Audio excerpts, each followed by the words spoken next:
Hi, I am Gianna, the pet engineer. This is a radio talk show dedicated to help people to construct a better connection with their pets. To listen to our show, you can visit us at petengineer.com. Also, check my new book, Numerology for Pets, at amazon.com.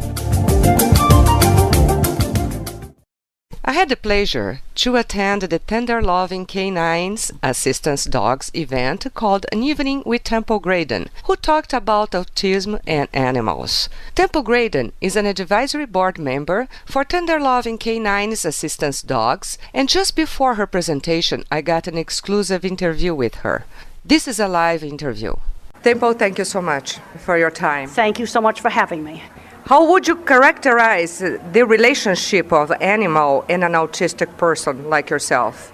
Well, when I was in high school, my life revolved around horses. And the only places where I could go where I was not teased was places like out riding horses and the science lab. Now, I'm a big fan of getting kids involved with specialized interests. They can be with animals, they could be with science, they could be with a school play, school band.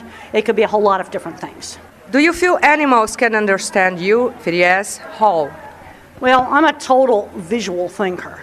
So that helped me in my work with animals, because an animal doesn't think in language. An animal's a sensory-based thinker. You want to understand animals, you got to get away from verbal language. Think pictures, think smell detail. Boy, the dog sure learns a lot when he checks out the local tree. He knows who's been there, how long ago they were there, are they friends or not. It's sort of like going to the local coffee shop for a chat. But it's all sensory-based. It's all very, very detailed. It's not a world of words. So if animals see things in pictures, how is a fear seen? Well, an animal, if he gets a bad experience, will often associate that bad experience with something he was seeing or hearing right at the moment that the bad experience happened. For example, because that might have been what he was looking at right when he got hit. Or a hoy hat, because he was looking at that right when something bad happened. Or an animal might get afraid of a certain sound that was associated with something bad. It's very specific. How an animal feel fear? Well, and the animals can get very much afraid of sudden novelty. I was just talking to a lady on the phone this morning, and she had horses that were scared by a fireworks display. Now, it would be possible to train horses to tolerate fireworks, but it would have to be introduced very gradually. And what happened to these horses, they had a big, gigantic fireworks display right next door, and the horses just panicked and ran and broke fences and hurt themselves because it was sudden novelty. And the thing is, if you train an animal to tolerate, let's say, an orange tarpaulin, that's not going to generalize to a blue and white umbrella. There was actually a scientific study on that. Animal thinking is very, very specific. If I train them to tolerate a blue and white umbrella, that's not going to transfer over to golf carts.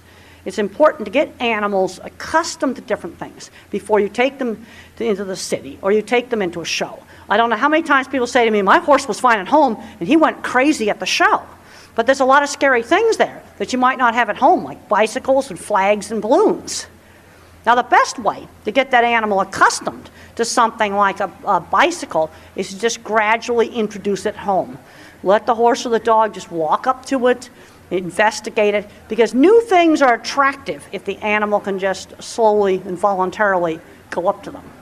Yeah, I have a golden retriever and he cannot hear firework. So how would I deal with him? Well, fireworks are a real problem, and if the animal's been severely traumatized by it, it's going to be hard to get him over it.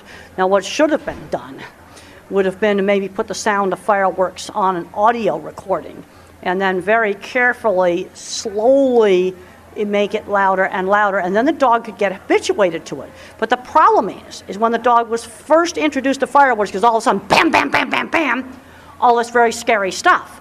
And now you have a fear memory, and that's going to be hard to get rid of. How important is a service dog for autism, and what are the main benefits, in your opinion?